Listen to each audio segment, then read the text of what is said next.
Unas buenas noticias que me han dado esta semana es cuando me dijeron que ya se acercaba nuestra próxima grabación de Inverso. Y eso me pone muy de buenas porque para mí es una muy buena noticia, porque es un momento de amistad, es un momento de diálogo, es un momento de reflexión. Y te hemos traído buenas noticias, ¿eh? Por favor, no te tienes que ir porque te las dejaremos hasta el final de este capítulo. No vamos a hacer eso. Te vamos a hablar de buenas noticias y no te vamos a dejar hasta el final. Te vamos a contar en todo momento, desde el principio al final de este capítulo tendrás muchas buenas noticias. Y seguro te sorprenderá con qué están relacionadas estas noticias, porque están relacionadas con algo que quizás no lo vemos tan positivo en nuestra sociedad. Así que eso sí te tendrás que quedar con nosotros para poder descubrirlo. De verdad, estamos súper contentos que estés con nosotros, que nos acompañes una semana más. Esperamos que ya Inverso sea parte de tu vida, que ya sea parte fundamental de tu semana y que lo estés esperando con muchas ganas, al igual que nosotros lo esperamos. Sabes que a mí me encanta poder reunirme con esas personitas que tengo aquí al lado, porque, bueno, la verdad que es un momento en el que me retan a pensar, me retan a reflexionar, me retan a pensar. Bueno, creo que ya lo dije. No pasa nada. Mejor vamos a ellos porque si ya hablo yo, se me traba la lengua. Así que me gustaría dar la bienvenida y preguntarles cómo estáis. ¿Qué tal, Ramón? Jorge, Andrea, ¿cómo va todo? Muy bien. Mejor que la semana anterior. ¿Mejor que la semana anterior? Sí, mejor. Eso es bueno, eso es bueno. Ojalá que sí y ojalá que estemos muy bien y que tengáis buenas noticias. Hoy me gustaría sorprenderlos, por supuesto, y no pedirles una lucha y una victoria, sino pedirles la última buena noticia que habéis recibido. Pensarlo, cualquier cosa, si queréis, yo me animo. La última buena noticia que habéis recibido. ¿Cuál ha sido la buena noticia, la última que habéis recibido? Puedo empezar yo, Dale, si por os favor. dejo tiempo. Muy bien, gracias. Pues la última buena noticia fue cuando me aceptaron en el trabajo, porque me ha costado mucho encontrar por el sábado, siendo una farmacia, trabajan 24 horas y sábados también. Y cuando me dijeron que no hay ningún problema con el sábado, que lo tendría libre tanto sábado como viernes noche, después de buscar e ir a un montón de entrevistas, fue una muy buena noticia para mí, así que me alegré muchísimo. Oye, y qué buena agradezco noticia, a Dios que haya obrado, porque si no fuese por él, no hubiese conseguido nada. Qué buena noticia, ¿eh? Si queréis, voy yo también, así lo doy tiempo a Jorge y a Ramona para pensarlo. A mí, la última buena noticia que recibí fue cuando ya por fin Hanna, mi chica, tiene teletrabajo. Entonces eso para mí es muy bueno, aunque sea solo un día de teletrabajo, pero eso nos va a permitir pues, poder sacar al perro juntos y tal y cual, y también que esté más descansada. Y bueno, dentro de unos meses más va a tener 2 días de teletrabajo, lo cual ahora hemos cumplido un día, y es una muy buena noticia para mí porque bueno, podremos estar más tiempo juntos en esta vida tan ajetreada que muchas veces tenemos, así que estoy súper contento. Súper. Ramona. Yo tengo. Ya está, ya me he acordado. Buena noticia, la última que he tenido ha sido una amiga mía va a tener un bebé. Entonces, ¿Así quién, Ramona? Que somos amigos tú y yo. Tal cual. Una compañera del instituto que no me lo esperaba, vale. pero me hace mucha ilusión también que querían tener un hijo y ahora puedan tenerlo. Y eso. Oye, qué guay, tío. Me alegra mucho. La mía. También, ¿no? Un bebé, Jorge, pero tuyo. No, todavía no. La mía es más por el lado laboral. Bueno, los últimos meses en la empresa han sido como un poquillo complicados. Pues todo el mundillo tecnológico, startup, bueno, sufre un impacto de cómo pues despiden un montón de gente, etcétera. Y bueno, en mi empresa también se tomaron decisiones drásticas al respecto de ello. Pero ayer justo estábamos viendo resultados de lo que es el primer Q de este año, ¿no? Enero, febrero y marzo. Normalmente los primeros 2 meses son despacitos, pero marzo va como un cohete. Así que todo el mundo está súper feliz en la oficina, estamos contentos de que las cosas y los números estén mejorando como tal, y ahora el reto es mantenerlo, pero la realidad hoy es que va mejor de lo que nos imaginamos y bueno, eso es una victoria importante. Pues qué buena noticia, agradecemos mucho al Señor por esas buenas noticias y le pedimos, por supuesto, que nos ayude a poder mantenerlo, a poder ser felices, a ser agradecidos en estos momentos que tenemos buenas noticias y también, pues oye, aguantar y ser perseverantes cuando tengamos una temporada en la cual las buenas noticias sea simplemente despertar, ¿no? De acuerdo. Despertar y disfrutar de esta vida y sin duda alguna. Así que vamos hoy con el tema, que es un tema, la verdad, muy interesante, que se llama las buenas noticias del juicio. Y quizás sí, tú estás diciendo, pero de verdad puede haber unas buenas noticias del juicio. Ya el capítulo pasado tocamos un poquito de esto, pero hoy vamos a profundizar sobre el juicio, qué significa el juicio y sobre todo por qué nosotros pensamos y creemos que en realidad son buenas noticias. Vamos a empezar con el interioriza. Sabéis que cogemos un texto de la Biblia, lo analizamos con colores, te dejamos los colores aquí abajo para que lo puedas hacer con nosotros.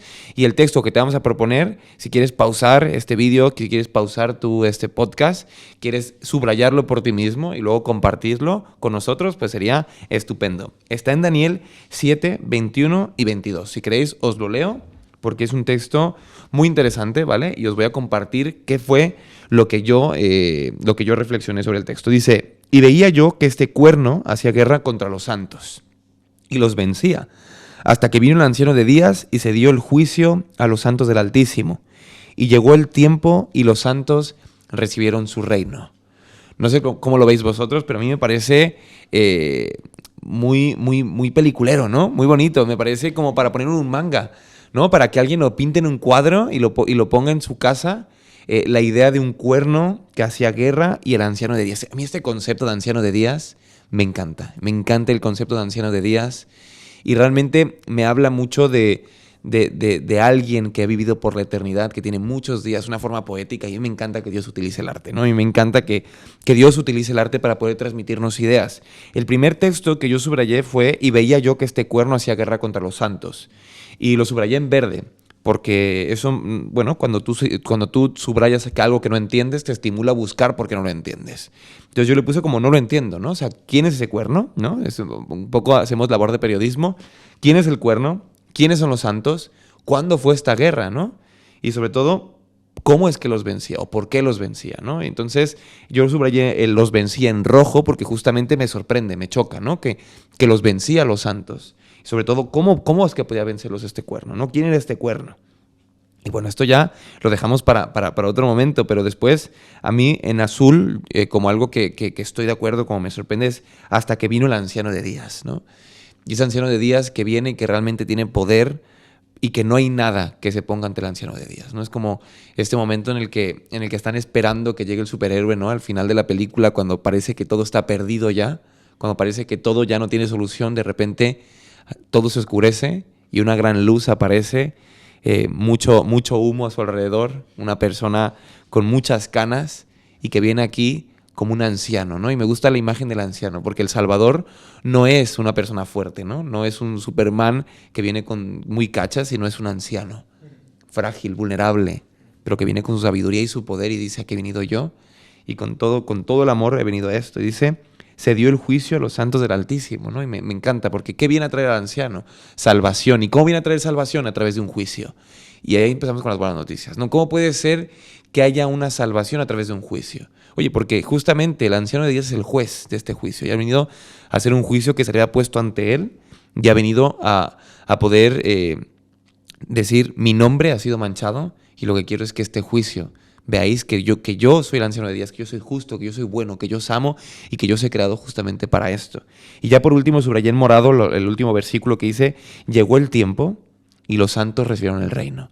Y para mí eso es muy bonito, ¿no? Entender llegó el tiempo. Chico, todo tiene su tiempo, ¿no? Y todo va a llegar, y todo va a pasar, lo bueno y lo malo pasa. Y cuando las cosas tienen que llegar, llegan, ¿no? Entonces aquí el anciano dice que cuando viene, trae el tiempo, llega el tiempo. Espérate.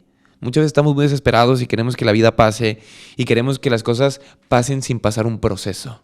No sé si me hago entender, ¿no? Y el proceso es muy importante. Y por eso dice: y los santos recibieron el reino. Entonces, de repente vemos que el anciano de días viene a traer un juicio, que viene a traer salvación y que nos da el reino, ¿no? ¿Y quiénes son los santos? Pues en este caso somos nosotros. ¿Quién es el cuerno? Pues en este caso vemos que es de la oposición a este anciano de días. Y la guerra es una guerra espiritual que se ha venido librando en nuestros corazones, donde justamente este cuerno nos quiere hacer caer. Por tanto, nosotros atémonos a la vida, a ese anciano de días. Y bueno, esta es la forma en la que yo he subrayado. Y la verdad es que de un pequeño texto, la verdad que he sacado mucho y me ha gustado mucho esta imagen del anciano, el cuerno y todo esto. No sé cómo lo veis vosotros.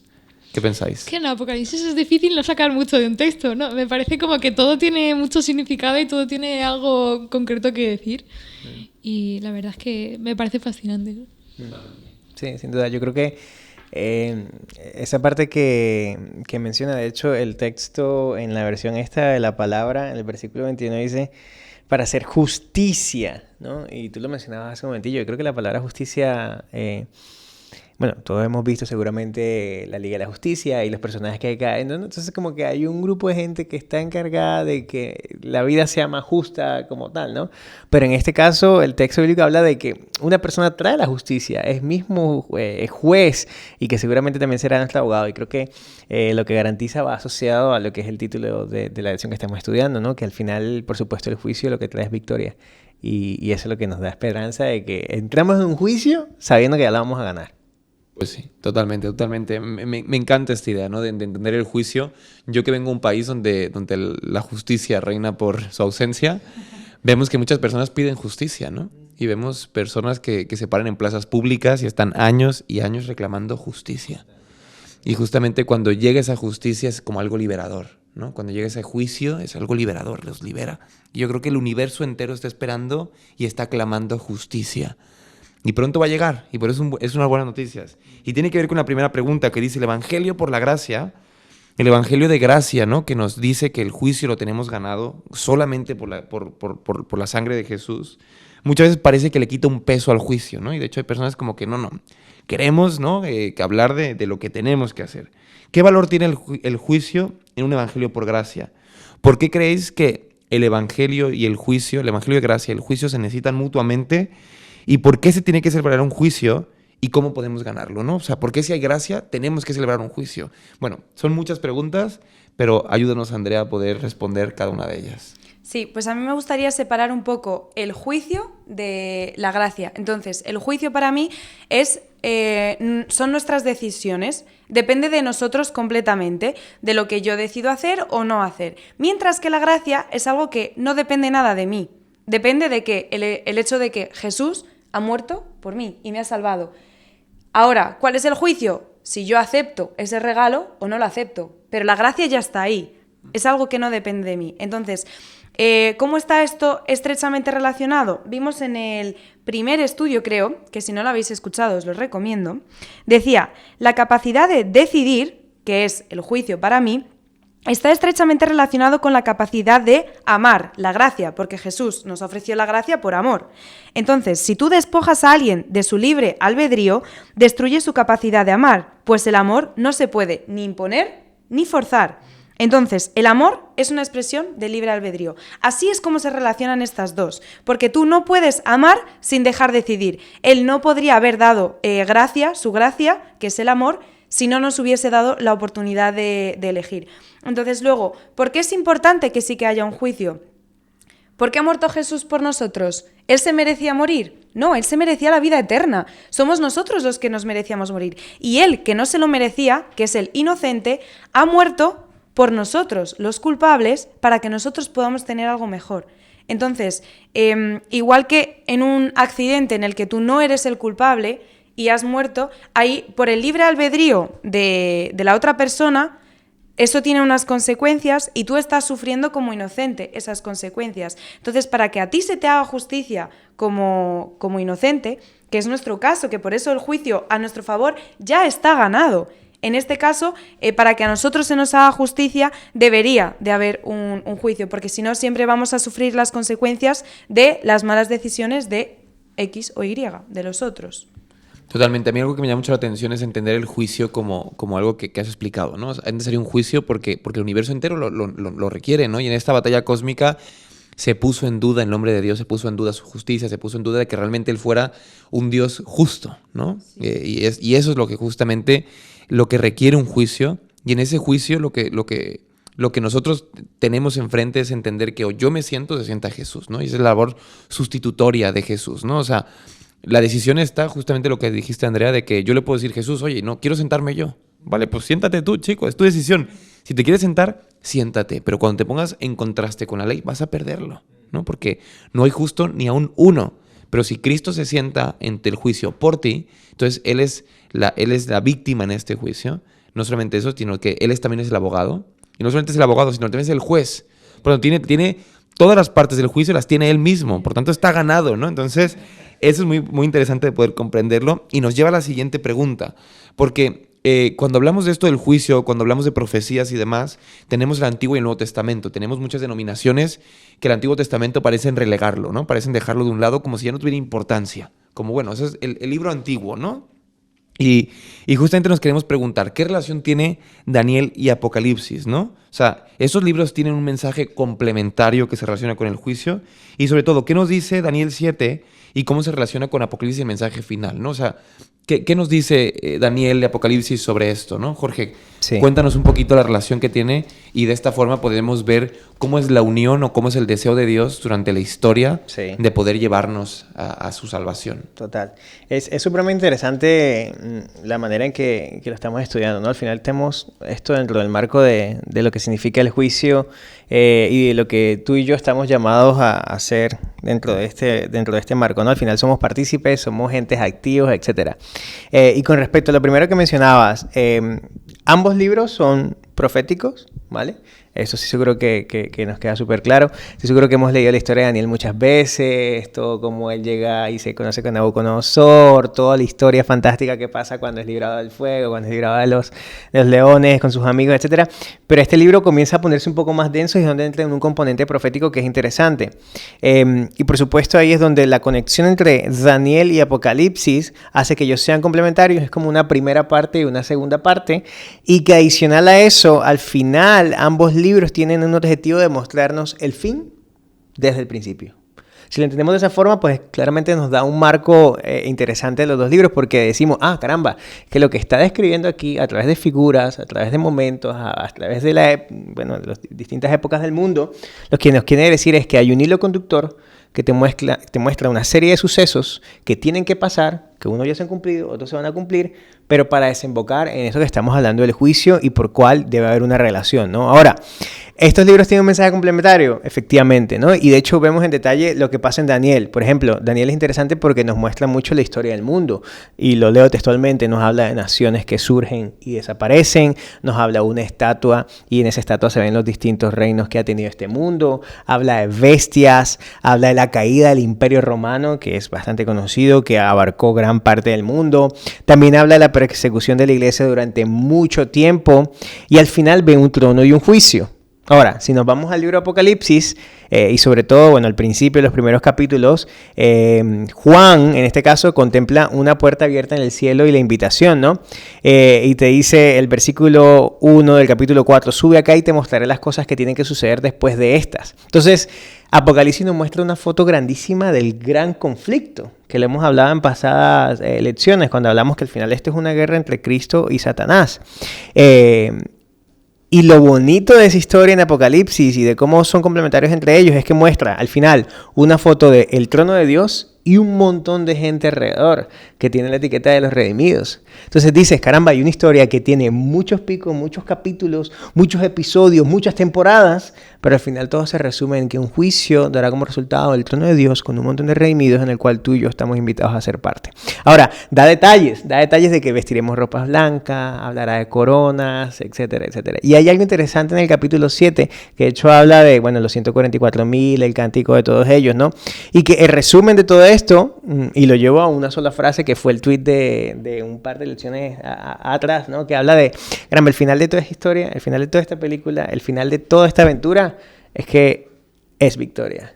Hay victoria. El final de esa historia es victoria. Entonces, todo este concepto profético que nos muestra el fin desde el principio, de cosas que han pasado, que son cosas que se han cumplido y de cosas que van a pasar, al final nos lleva a ti y a mí a pensar, caramba, si hay cosas que se han cumplido, hay cosas que se van a seguir cumpliendo, ¿cómo yo juego un papel relevante dentro de todo esto? ¿Cómo lo aplico a mi vida? ¿Cómo hago que esto sea importante para mí?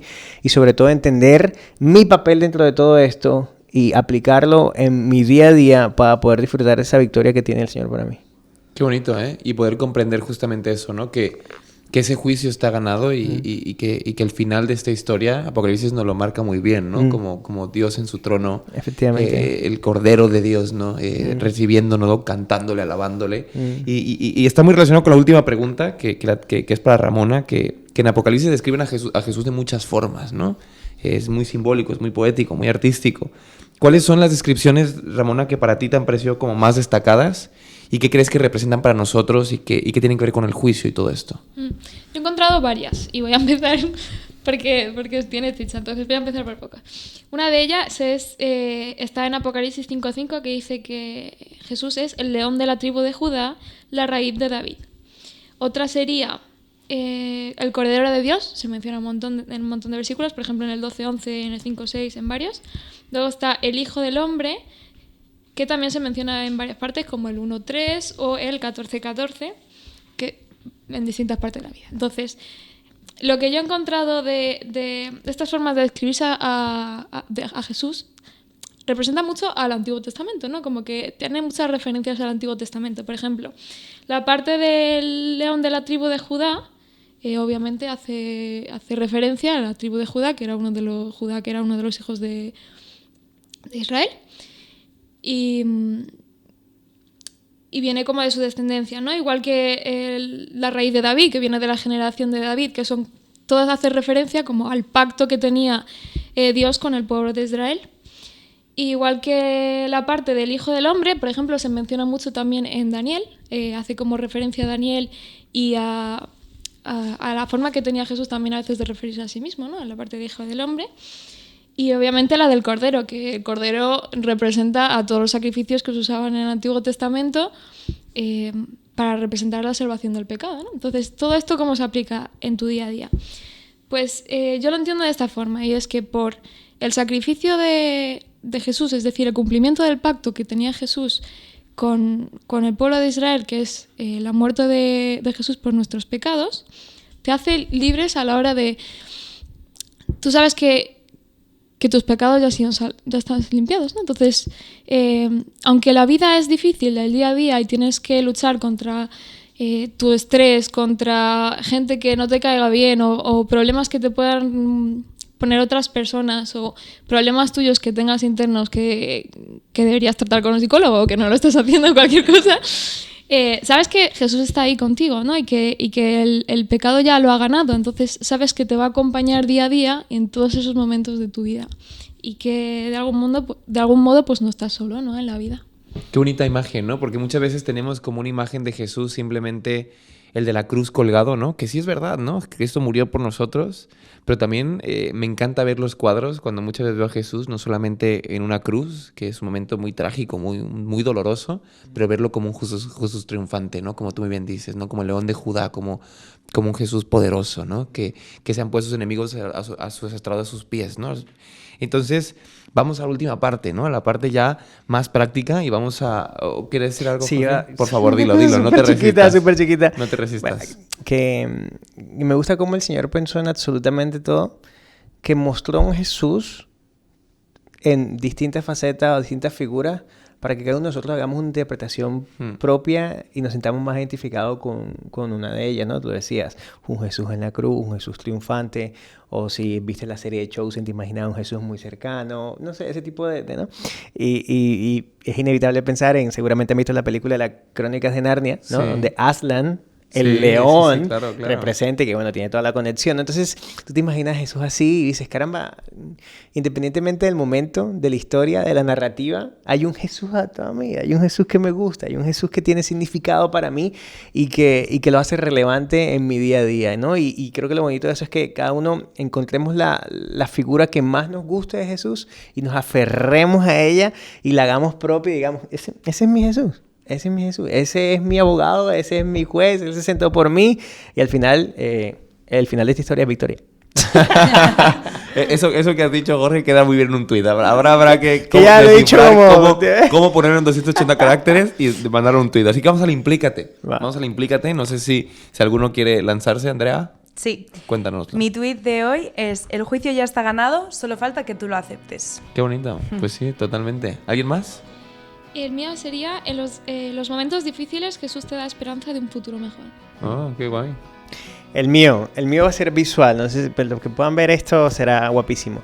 Pero le invito a que busques tu Biblia, ¿vale? Y que normalmente nosotros cogemos los libros y comenzamos a leer, pues olvídate, ¿vale? Vete a la última página y vas a ir al libro de Apocalipsis, al capítulo 22, y vas a leer el último versículo, y el tweet será algo similar a, hey, yo leí la última página de la Biblia y todo termina bien. Oh, qué guay. Qué bonito. Qué guay. Y ya para mí, el tweet que a mí creo que me llama mucho la atención de esto fue que Jesús dice, no temas, alza tu cara y mírame, ¿no? Y tiene que ver con con muchas veces las imágenes que tenemos en la mente, ¿no? De Daniel, de Juan, ¿no? Que se encuentran con Jesús y se tiran al suelo. Y Jesús no los deja postrados, sino les dice, no temas, chico, soy yo, soy tu amigo, ¿no? Entonces Jesús me dice, cuando me encuentro con Él, alza tu cara y mírame. Así que llegamos al final de este Inverso, llegamos al final de este estudio del Apocalipsis. Muchas gracias, chicos, por estar con nosotros. Espero que lo hayáis pasado bien, que hayáis pensado, reflexionado y sobre todo que hayáis disfrutado de la buena noticia del juicio. ¿Estáis contentos por la buena noticia? Esta semana nos vamos con buenas noticias. Exactamente, así que así tú también que estés en casa, o no importa dónde estés, que nos estás escuchando, que nos estás siguiendo una semana más. Muchas gracias por estar con nosotros y esperamos que las buenas noticias te hayan llenado el corazoncito, que con estas ganas que ahora tienes afrontes una semana nueva, afrontes decisiones nuevas y sobre todo que sepas que Jesús te acompaña en todo momento y que todo termina bien. Puedes descargar la Escuela Sabática para estudiar Inverso semana a semana. Sabes que es un libro que tiene lecciones todos los días, que te va a proponer lecciones todos los días y que después puedes venir a dialogarla con nosotros. Puedes dejarnos aquí en los comentarios recomendaciones, versículos, tweets, todo lo que tú quieras. Además puedes seguirnos en redes sociales y te dejamos toda la información aquí en la cajita de comentarios. Así que muchas gracias por acompañarnos, gracias por una semana más y no te olvides que nos vemos semana a semana y esperemos que ya seamos parte de tu rutina y que nos estés esperando con mucho gusto la próxima semana. Así que hasta luego, muchas gracias. Chao.